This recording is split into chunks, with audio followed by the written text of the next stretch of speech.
Let me ask you this though. Like, so how did we get from Lloyd's of London to doing Irish race science to me having to figure out what the fuck a bronze plan is, and finding out that a bronze plan, it's like as much as a goddamn rent on your goddamn apartment. It's insane.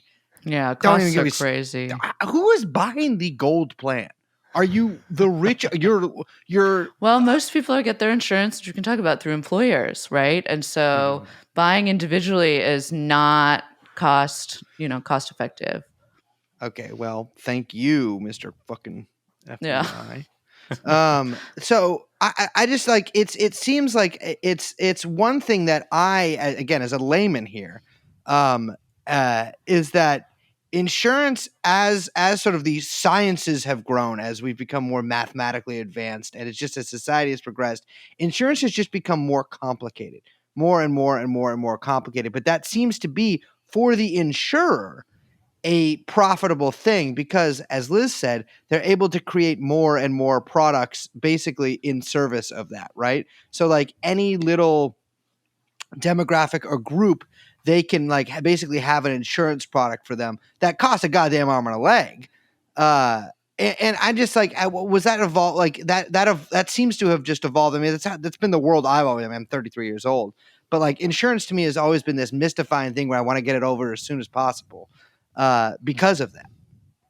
Well, yeah. So it has evolved for sure into, it's the way that risk has become the kind of governing ideology of the world, of our lives, right? That like everything is framed in terms of risk, regulating risk, identifying risk, managing and mitigating risk in some way, and this is not predetermined. Like, it's not as if risk is the singularly best way to govern everything in our lives. That is the product of widespread financialization and neoliberalization of everything. The insurance industry really started exploding around the mid 1900s. So we're talking the 1950s, 1960s is where you start seeing this total explosion of the insurance industry, of it becoming, not just a kind of,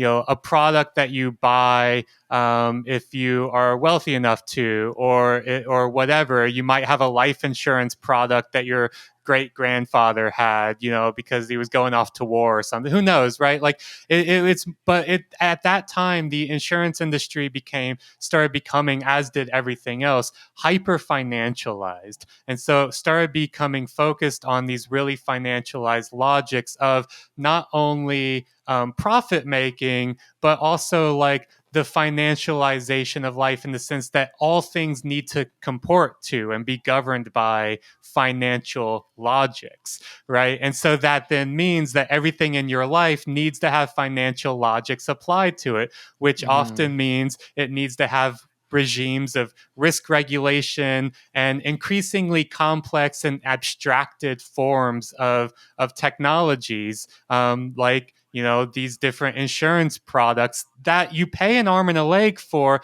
and you'll probably never claim on. You'll probably never get a chance to claim on if you wanted to, because they are also designed to kind of keep you out. The insurance industry loves to say that the product they are actually selling is peace of mind and a sense of security. They're not selling you the right to make a claim on an insurance product. They are selling you the peace of mind that comes with having that insurance. The dream of being able to one day make a claim. And let me tell you, if you want peace of mind and a little bit of safety around the house, you don't need house insurance or life insurance or health insurance. Literally get a gun. Like 32 caliber and above, 38 caliber and above. You're all good. Solves everything. Yeah, I mean, it's funny you mentioned the 1950s, because in my head, I'm like, all right, well, that's like when 1 in 3 Americans sold insurance. Like, it's just like by like briefcase too. Everybody was just like 1 in 3 men was crisscrossing the country on trains, cheating on their wives, having like long nights alone in hotel bars, just selling insurance to each other. Jeffrey Epstein.